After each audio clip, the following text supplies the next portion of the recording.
एक मूवी को चलने के लिए क्या चाहिए होता है? अगर मैं आपसे पूछूं तो आप बोलोगे एक अच्छी स्टोरी, एक good story telling, star cast की अच्छी एक्टिंग, प्रोडक्शन वैल्यू सही होना चाहिए जहां पर आपको लगे कि आप कुछ अच्छा सिनेमा देख रहे हैं। और उससे भी बड़ी बात, अगर आपने 200 खर्च किए हैं तो 200 खर्च करने के बाद आपको एंटरटेनमेंट मिले, आप कुछ अंदर साथ लेकर बाहर जाएं और बोले हाँ भाई जो देखकर आया हूं वो कम से कम एक दो बंदों को तो रिकमेंड करने लायक है, और नहीं भी है और वन टाइम वॉचेबल है तो फिल्म को अच्छा बना देता है। आज के वक्त के ऊपर इतना भी मिल जाए तो वो अच्छी फिल्म बन जाती है और थिएटर में चल पड़ती है और पैसा भी कमाती है। अगर इन सबसे ज्यादा कुछ हो फिल्म में और फिर भी फिल्म पैसा ना कमा रही हो तो उसका रीजन क्या हो सकता है, इसको यहां पर थोड़ी देर के लिए रखते हैं, छोड़ते हैं यहीं पर। यहीं से इस वीडियो का स्क्रीन प्ले आगे कैरी फॉरवर्ड करेंगे थोड़ी देर बाद। पहले कुछ चीजें बताना चाहता हूं। लोका चैप्टर 1 जिस हिसाब से चल रही है, ये 300 करोड़ क्लब में जाने से अब इसको बहुत कम ताकतें हैं रोक सकती हैं। चाहे हिंदी बेल्ट में ये कलेक्शन कर रही है या नहीं कर रही है, मुद्दे पे आएंगे, जरूर आएंगे। जिस हिसाब से इसने तमिल में 11-12 करोड़ कर लिया है, तेलुगु में 10 से 11 करोड़ कर लिया है, केरला के अंदर फाड़ रही है, ओवरसीज के अंदर नए झंडे गाड़ रही है, डेली के डेली नया रिकॉर्ड बना रही है। वीकडेज में ऐसे चल रही है जैसे कि वीकेंड के अंदर हो। अभी आज वेडनेसडे है, 13वां दिन है।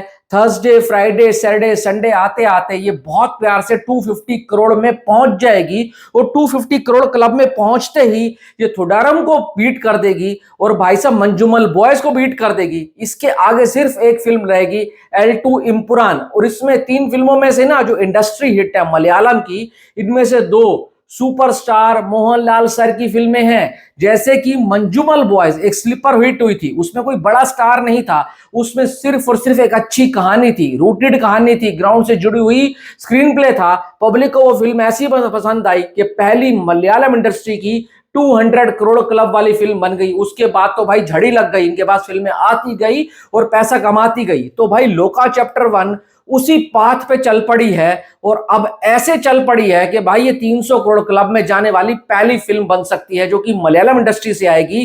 पहला 300 करोड़ क्लब का इनॉग्रेशन करने वाली फिल्म बन सकती है।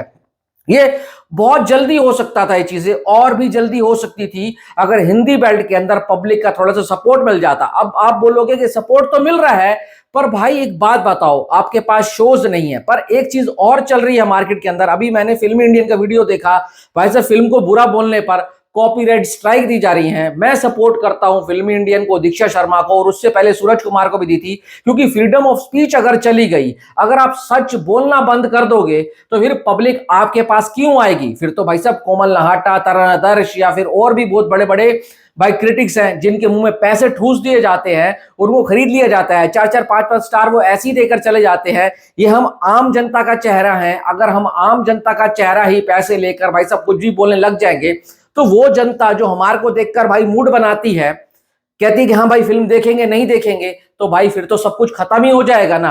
तो मैं कहता हूं सपोर्ट करो उस बंदी को, उसकी जो उसने बोला है मेल आईडी उसको जाकर शेयर करो। आते हैं मुद्दे के ऊपर। अब मैंने क्या बोला था, फिल्म को चलने के लिए अच्छा स्क्रीन प्ले चाहिए, अच्छी स्टोरी चाहिए, स्टार कास्ट की अच्छी एक्टिंग चाहिए, प्रोडक्शन वैल्यू चाहिए और आपके पैसों का सही जगह पर यूज, मतलब कि आपको लगे कि हाँ मैंने जो पैसा खर्च किया 200-250 वो मेरा वसूल हो गया है। अगर ये सब चीजें फिल्म के अंदर है, इवन उससे ज्यादा है, फिर भी आपकी फिल्म हिंदी बेल्ट के अंदर पैसा नहीं कमा रही है, तो उसका रीजन क्या है? मेकर्स ने फिल्म रिलीज कर दी, मेकर्स ने डिस्ट्रीब्यूटर पकड़ा, डिस्ट्रीब्यूटर इतना स्ट्रांग नहीं है, उसका इतना होल्ड नहीं है, या तो होल्ड भी है तो कुछ ताकतें हैं जो फिल्म को रिलीज नहीं होने दे रही हैं, ठीक से प्राइम टाइम के ऊपर शोकेसिंग नहीं मिल रही है। एक मॉल के अंदर, एक थिएटर चेन के अंदर सिर्फ एक एक शो चल रहा है, वो भी प्राइम टाइम के ऊपर नहीं है। दोपहर को 3:30 बजे है, शाम को 7:30 बजे है, या रात को 11 बजे है। इसको कहते हैं उस टाइम के ऊपर शो ना, जिस टाइम के ऊपर पब्लिक घर से नहीं निकलती है। प्राइम टाइम के ऊपर शोज होते हैं तो भाई अच्छा होता है, कुछ शोकेसिंग ज्यादा मिलती है, तो थिएटर में पब्लिक जब मॉल घूमने जाती है उसका मूड बनता है तो फिल्म देख लेती है। और अब दूसरी फिल्म है, मैं एग्जाम्पल के साथ बताऊंगा, जिसके पास ना पब्लिक है, ना पब्लिक का प्यार मिल रहा है, भाई साहब 1.5-2 करोड़ रुपए कलेक्शन कर रही है। एक हफ्ते से पहले पहले वो फ्लॉप की कैटेगरी में जा चुकी है। यही प्रोडक्शन हाउस की तीसरी थर्ड डिजास्टर फिल्म बनने जा रही है। एक फिल्म ने एवरेज कलेक्शन कर लिया था जो अक्षय कुमार की आई थी हाउसफुल 5, उसके अलावा इन्होंने कुछ नहीं करा। इस साल गवाया ही गवाया है। अब जबरदस्ती पब्लिक से ये प्यार लेने की कोशिश कर रहे हैं तो जनता जनार्दन है, जनता ने इसके ऊपर आशीर्वाद रख दिया, वो फिल्म निकल जाती है। अब आपको बताता हूं, मुंबई में बागी 4 के पास 175 शोज हैं। दिल्ली एनसीआर में बागी 4 के पास 283 शोज है। एंड भाई अहमदाबाद के अंदर बागी 4 के पास 131 शोज हैं। और वहीं दूसरी तरफ लोका चैप्टर 1 जो कि मलयालम में फाड़ रही है, जो कि जीसीसी पे फाड़ रही है, जो कि ऑस्ट्रेलिया में फाड़ रही है, न्यूजीलैंड में नए रिकॉर्ड बना रही है, यूके, आयरलैंड और भाई साहब केरला के अंदर जबरदस्त कलेक्शन कर रही है। इवन तमिल तेलुगु वाली पब्लिक को भी फिल्म पसंद आ रही है।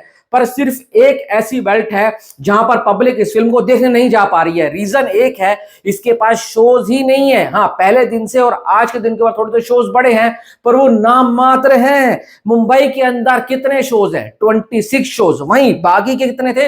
175। दिल्ली एनसीआर के अंदर बागी के 283 शोज हैं और यहां पर लोका चैप्टर 1 के कितने शोज हैं? Only 13 shows. वहीं अहमदाबाद के अंदर भाई बागी के 131 शोज और भाई किसके? लोका के कितने? 6 शोज। यहां पर बागी के इन 3 शहरों की अगर मैं बात करूं ना शोज की, आज की डेट के ऊपर एज ऑफ नाउ है 589 और यहां पर उसके पास पता है कितने हैं? ओनली 45। शोज का डिफरेंस कितना है? 544। मैं ये नहीं कह रहा हूं कि ये एकदम से ही उसके बराबर शोज ले ले, एटलीस्ट मुकाबला करने के लिए आधे आधे शोज तो दो। आधे नहीं दे रहे, 1/4 तो दो, कुछ तो दो। मैं ये भी यहां पर बात कहना चाहूंगा, बहुत से लोग इल्जाम लगाते हैं जब हिंदी बेल्ट की फिल्म हिंदी में भाई तेलुगु, तमिल या फिर मलयालम में रिलीज होती है, वहां की पब्लिक नहीं देखने जाती है। मैं इस बात से एग्री करता हूं, पर वो पब्लिक आपकी ओरिजिनल लैंग्वेज में ही देख लेती है। हाँ, मैं मानता हूं वहां से इतना कलेक्शन नहीं आता है, पर हम उनकी क्यों बात करें? हम तो हिंदी बेल्ट की बात करेंगे ना। हिंदी बेल्ट जब सारे कंटेंट को सपोर्ट करती है, सारी लैंग्वेज को सपोर्ट करती है, तो इस लैंग्वेज से उसको अछूता क्यों रखा जा रहा है? तमिल तेलुगु भी आजकल अपनी फिल्म को ठीक ठाक रिलीज करवा लेते हैं हिंदी बेल्ट के अंदर, तो इस लैंग्वेज को क्यों दूर रखा जा रहा है? जबकि फिल्म पब्लिक को पसंद आ रही है। जो थिएटर एक बार गया लोका देखने के लिए, तो बिना तारीफ किए बाहर निकल ही नहीं पाएगा, क्योंकि फिल्म के अंदर वो दम है, फिल्म के अंदर वो चीजें हैं जो पब्लिक को पसंद आ रही हैं। अगर ये हिंदी बेल्ट के अंदर भी चल जाती, ज्यादा नहीं 10 से 12 करोड़ लेकर आ जाती ना, 10 से 12 करोड़, तो इनके मेकर्स को हौसला मिल जाता। और हौसला मिलता तो उसका फायदा क्या होता? आने वाले वक्त के ऊपर वो लोग अपनी फिल्म को हिंदी में साथ साथ रिलीज करते, ओरिजिनल लैंग्वेज के साथ। तो इससे क्या होता? हमारा, आप लोगों का, सबका, जनता का फायदा होता। डे 1 के ऊपर ही हमारे को हमारी लैंग्वेज के अंदर वो फिल्म देखने को मिल जाती। पर अब जिस हिसाब से लोग का कलेक्शन कर रहे हैं हिंदी बेल्ट में, मेकर्स के कंधे तो गिर गए होंगे। पर मैं कहना चाहूंगा यहां पर, अगर किसी तरीके तक आप ये बात पहुंचा सकते हो तो पहुंचाओ, हर उस शख्स तक, हर उस डिस्ट्रीब्यूटर तक, हर उस प्रोड्यूसर तक जो अपनी फिल्म को हिंदी बेल्ट में लेना चाहता है। आज आपको नुकसान होगा, पर फिर भी अगर आज से ही आप हिम्मत करते हो हिंदी बेल्ट में अपनी फिल्म को रिलीज करने की, तो आने वाला वक्त बहुत सुनहरा होगा। अगर यही सब चीजें राजामौली साहब भी सोच लेते और वो बाहुबली को हिंदी में रिलीज ना करते, तो आज जो हम एक पैन इंडिया कर रहे हैं, इतनी बड़ी बड़ी साउथ की फिल्में यहां पर आकर पैसा कमा रही है ना, तो हम वो दिन ना देख पाते। यही वो दिन है जहां पर मलयालम इंडस्ट्री को हिम्मत करनी होगी और ऐसे ही लगे रहना पड़ा होगा। सिर्फ अच्छा कंटेंट बनाओ, कंटेंट ही है जो आपकी फिल्म का शोर हल्ला मचा सकता है। हिंदी बेल्ट के अंदर कोई दिक्कत नहीं है, हिंदी में नहीं कमा रही है, पर हर जगह पर फिल्म कमा रही है, फिर भी ये 300 करोड़ करके जाएगी। ऐसी डर्टी पॉलिटिक्स को जनता ही खत्म कर सकती है। एक फिल्म के पास 10,000 शोज और एक फिल्म के पास 300 शोज। अब खुद सोचो, 300 शोज के अंदर, वो भी प्राइम टाइम के ऊपर ना होना, तो फिल्म कैसे पैसा कमाएगी? भाई कुछ तो बताओ। आप ही हो जो कर सकते हो। अगर आपको देखनी है तो भाई बुक माई शो पे जाओ या किसी और ऐप के ऊपर जाओ, अपने हिसाब से टाइमिंग देखो और जाकर सपोर्ट करो। एटलीस्ट 6, 7, 10 करोड़ के आसपास ले जाओगे तो मेकर्स को हिम्मत मिलेगी। बाकी कुछ अच्छा लगाओ, चैनल को सब्सक्राइब कर देना। Thanks for watching.